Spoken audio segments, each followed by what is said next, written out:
Hello friends, welcome back to my YouTube channel. और आज हम लोग बात करेंगे पोस्ट मॉडर्न पीरियड के साउदर्न रूलर्स और द संगम के बारे में। इसे द संगम क्यों बोलते हैं ये हम आपको बताएंगे थोड़ी देर बाद। तो हमने अपने पहले वीडियोस में नेटिव रूलर्स और फॉरेन रूलर्स के बारे में बात कर लिया था।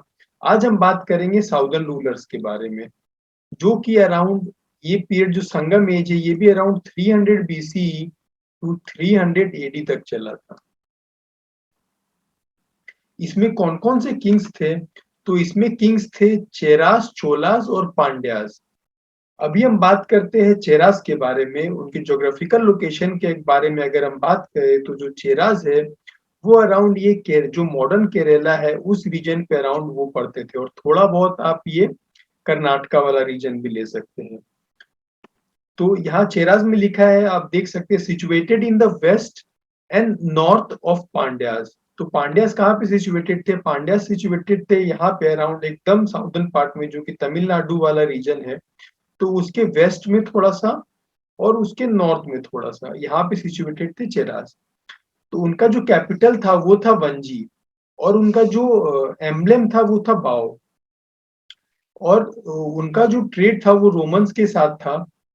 तो रोमन्स ने अपने इंटरेस्ट को प्रोटेक्ट करने के लिए दो रेजिमेंट्स यहाँ पे सेटअप किए थे, एक मुजूरिस में एक मुचुरी में, जो कि प्रेजेंट कोची में है ऑब्वियसली, क्योंकि उनका पूरा साम्राज्य कोची में था। तो यहाँ दो पोर्ट्स में रोमन्स ने अपने रेजिमेंट्स को सेटअप किया था अपने इंटरेस्ट को प्रोटेक्ट करने के लिए। और रोमन के एक बहुत फेमस किंग थे अगस्तस। तो रोमन ने यहाँ पे एक अगस्तस का टेम्पल भी बनाया था इंडिया में। और चेरास के अब सबसे इम्पोर्टेंट किंग कौन थे? तो चेरास के जो सबसे इम्पोर्टेंट किंग थे वो सेंगुटुवन थे, जिन्हें रेड चेरा भी बोला जाता था। तो ये हो गया चेरा डायनेस्टी के बारे में। अब हम बात करते हैं चोलास के बारे में। चोला डायनेस्टी को ऑल्सो चोलामंडलम या कोरामंडल भी बोला जाता था। ये कहाँ सिचुएटेड था? तो नॉर्थ ईस्ट ऑफ पांड्यास। अगर हम मैप में देखें तो ये हो गए पांड्यास, तो इसके नॉर्थ में और थोड़ा इसके ईस्ट में, मतलब यहाँ पे सिचुएटेड थे बेसिकली, जो कि अभी प्रेजेंट आंध्र प्रदेश है, और थोड़ा बहुत कर्नाटका का रीजन और थोड़ा बहुत तमिलनाडु का रीजन आप ले लीजिए। तो एक चीज और आपको बताना था कि ये जो तीनों डायनेस्टी है ये कहाँ पे, अगर आपको बोले कि जो साउदर्न किंग्स है ये कहाँ पे थे, मतलब जो संगम एज था या जो साउदर्न किंग्स थे, तो आप इसे बोल सकते हैं ये जो है ये रिवर कृष्णा है, कृष्णा रिवर। तो कृष्णा रिवर के साउथ में था ये डायनेस्टी, है ना। कृष्णा रिवर के साउथ में ये डायनेस्टी था। और ये जो रिवर है कृष्णा रिवर का, ये तुंगभद्रा, तुंगभद्रा। तो कृष्णा रिवर या तुंगभद्र रिवर के साउथ में ये तीनों डायनेस्टी आता था। तो अभी हम बात करते हैं चोलास के कैपिटल के बारे में। तो इनका कैपिटल कहाँ था? इनका कैपिटल था उरायूर में, और इनका एम्ब्लेम जो था वो टाइगर था। ये बहुत फेमस थे अपने कॉटन ट्रेड के लिए।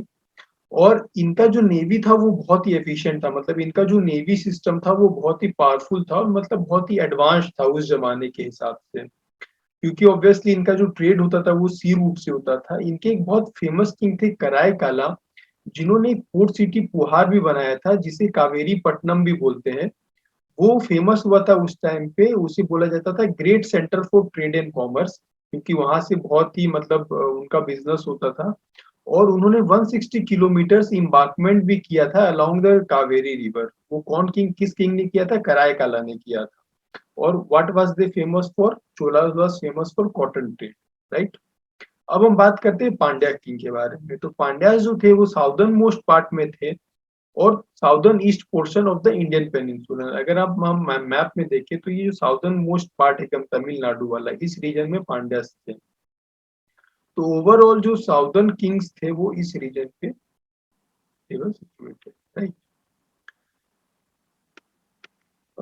तो जो मेगास्थनीस आए थे, जो हम बताए थे कि मेगास्थनीस एक इंडो ग्रीक थे, तो उन्होंने एक बुक लिखा था इंडिका, हमने आपको पहले वीडियोस में भी बताया था। उन्होंने पांड्यास के बारे में भी जिक्र किया था अपनी बुक में। They were very famous for pearls, मतलब जो पर्ल्स, मतलब जो हम लोग बोलते हैं मोती। तो उसका वो ट्रेड करते थे। किसके साथ ट्रेड करते थे? रोमन्स के साथ ट्रेड करते थे। उनके जो मोस्ट फेमस रूलर थे वो नेंदुजेलियन to. Nendujalan was the most famous and the most powerful king of the Pandyas. तो अभी हम बोल रहे थे कि इसे संगम एज क्यों बोला जाता है, तो इसी टाइम पे पांड्याज ने क्या किया था, तमिल पोएट्स का असेंबली एक किया था। मतलब तमिल पोएट्स एक जगह गैदर होते थे और वो लिटरेचर वर्क करते थे या लिटरेचर स्क्रिप्ट्स वगैरह लिखते थे, जिसमें पोयम सॉन्ग्स या जो तमिल ग्रामर होता था वो लिखते थे। तो इसीलिए जो तमिल पोएट्स जो एक साथ इकट्ठा होते थे, असेंबली होते थे, उसे संगम बोला जाता था, संगम ऑफ तमिल पोएट्स। इसीलिए उसे संगम एज भी बोला गया है। तो इनके टाइम पे 3 असेंबली इन्होंने करवाया था। जो फर्स्ट असेंबली हुआ था वो देन मदुराई में हुआ था। उसको कौन हेड कर रहे थे, तो ऋषि अगस्त्य हेड कर रहे थे। उसका लिटरेचर अभी हमें हमारे पास अवेलेबल नहीं है एज ऑफ नाउ।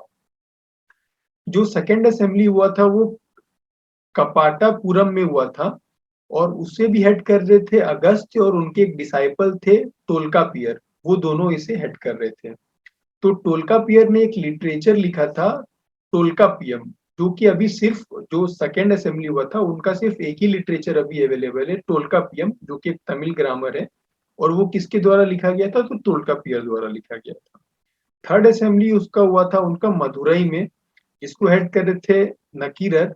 और उसमें जितने भी तमिल के जो भी लिटरेचर है वो सब अभी अवेलेबल है। जो भी पोएम्स या सॉन्ग्स या जो भी उन्होंने ग्रामर्स लिखा था वो सारे थर्ड असेंबली के अभी हमारे पास अवेलेबल है। तो आज की वीडियो के लिए बस इतना ही। आने वाली वीडियोस में हम देखेंगे कि संगम एज के बाद क्या हुआ। तब तक के लिए अपना ध्यान रखिए और शुक्रिया।